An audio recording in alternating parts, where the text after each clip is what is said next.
আসসালামু আলাইকুম দর্শক। আশা করি সবাই ভালো আছেন। কাঁচা আম ফুরিয়ে যাওয়ার আগেই খুব সহজে বানিয়ে নিন কাঁচা আমের আমসত্ত্ব। ভীষণ মজাদার এই আমসত্ত্বটি বানিয়ে নিতে পারবেন খুব সহজ এবং কম সময়ে। আমি এখানে ৫টি কাঁচা আম নিয়েছি। এগুলো খোসা ছাড়িয়ে নিব। তারপর পরিষ্কার পানিতে ধুয়ে নিব। আমগুলো যাতে দ্রুত সিদ্ধ হয় এজন্য এগুলো যতটা পারা যায় ছোট টুকরো করে কেটে নিতে হবে। আমগুলো কেটে নেওয়া হয়ে গেলে এগুলো একটি প্যানে নিয়ে নিচ্ছি। ১ কাপ পানি দিয়ে দিচ্ছি। এখন সিদ্ধ হওয়ার জন্য এগুলো ঢেকে দিব। আমগুলোতে বলক উঠেছে এবং এগুলো নরম হওয়া শুরু হয়েছে। প্রায় ১০ মিনিট জাল দেওয়ার পর এগুলো খুব ভালোভাবে সিদ্ধ হয়ে গিয়েছে।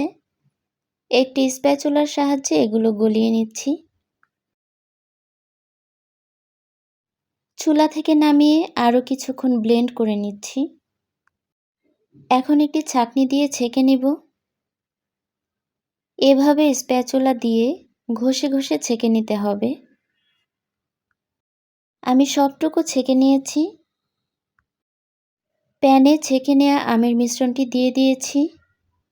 এখন এর মধ্যে ১৫ কাপ চিনি দিয়ে দিচ্ছি।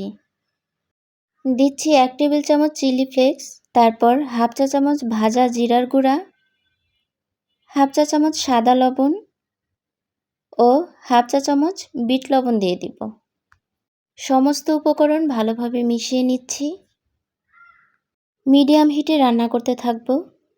যেহেতু কাঁচা আমের আমসত্ত্ব, সবুজ কালার আনার জন্য এখানে কিছুটা সবুজ ফুড কালার দিচ্ছি। আমি আরও কিছুটা কালার দিচ্ছি।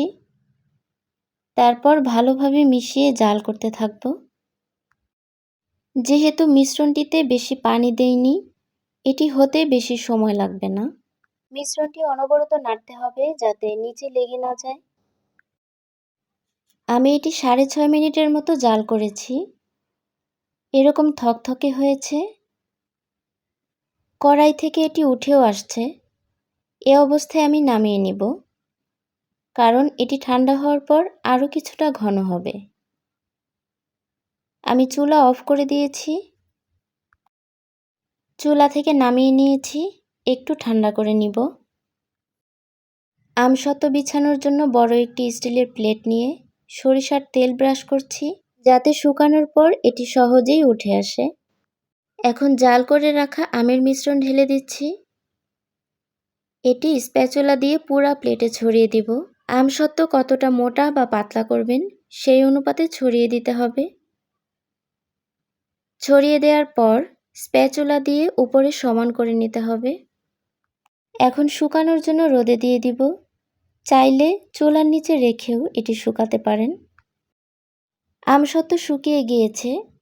যেহেতু পাতলা করে দিয়েছিলাম, সকাল থেকে বিকাল পর্যন্ত কড়া রোদে মাত্র একদিনেই শুকিয়ে যায়। আমি এক পাশ থেকে উঠিয়ে নিচ্ছি। দেখুন কত সহজে উঠে আসছে। আমি একটি ছুরির সাহায্যে স্লাইস করে কেটে নিচ্ছি। প্রিয় দর্শক, দেখলেন তো কত সহজে মজাদার কাঁচা আমের আমসত্ত্ব তৈরি হয়ে গেল। এটি খেতে কিন্তু ভীষণ মজার হয়। দর্শক, আশা করি আমার আজকের ভিডিওটি ভালো লেগেছে। ভিডিওটি ভালো লাগলে একটি লাইক দিয়ে শেয়ার করে দিবেন এবং চ্যানেলটিকে সাবস্ক্রাইব করবেন। সবাই ভালো থাকবেন। আজ এ পর্যন্তই। আল্লাহ হাফিজ।